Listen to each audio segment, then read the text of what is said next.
We're living in times of great political turmoil, driven by discontent and dissatisfaction with how the economy is performing for many people. I'm joined by one of the greatest economic thinkers in the world, Angus Deaton, who is the recipient of the 2015 Nobel Memorial Prize for Economics. Professor Sir Angus Deaton, thank you very much for joining us. Pleasure to be here. Your work is very broad, and so I'll ask you the broadest question of them all. Is life getting better economically? I think so. But you have to be very careful to distinguish between the long run and the short run, which is one of the first things you learn in economics. If you think of a car going along, we're on a bumpy ride right now, and maybe we're not making a lot of progress. But if you look back over a long period of time, essentially over the last 250 years, there's been enormous progress. And in fact, there's been enormous progress even over the last 40 or 50 years. And I think about, when I was born in Scotland, the life expectancy there was not very different from what it is in India today. When my father was born in 1918 in a mining village in Yorkshire, life expectancy there, infant mortality rates were about the same as they are in sub-Saharan Africa today. So there's been just enormous progress over, not just over the last 250 years, but over the last 50 years, the last 100 years. Life expectancy has been increasing year in, year out. Incomes have been going up. So, when we think about the bumpy ride that you talked about now, for many people, not everybody, but for many people, we have to put that in the perspective of the huge increase in material well-being, in health, and in many other things, especially education. I think also about discrimination. If you go to India, the caste system is much less fierce than it used to be. Women have a much wider role in economies all around the world.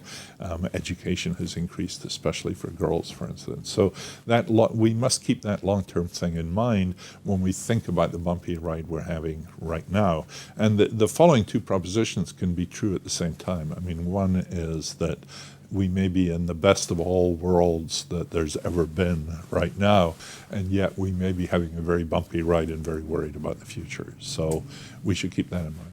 At the same time as the overall changes have been for the better, there are clearly pockets and groups of very legitimate, real grievances. Your own work with MCASE has shown that among American whites, for example, mortality has been increasing, contrary to what happens in all other groups and in all other countries.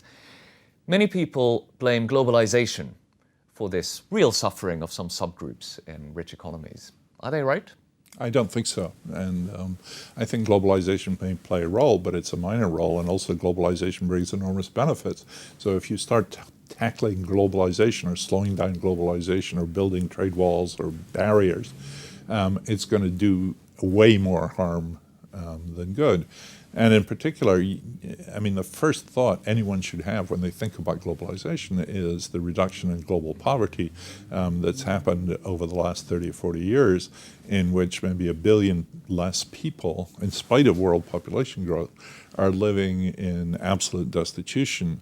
And you can't tell that story without telling the story of how people in India and China in particular, but not only India and China, have benefited from being able to sell goods on world markets.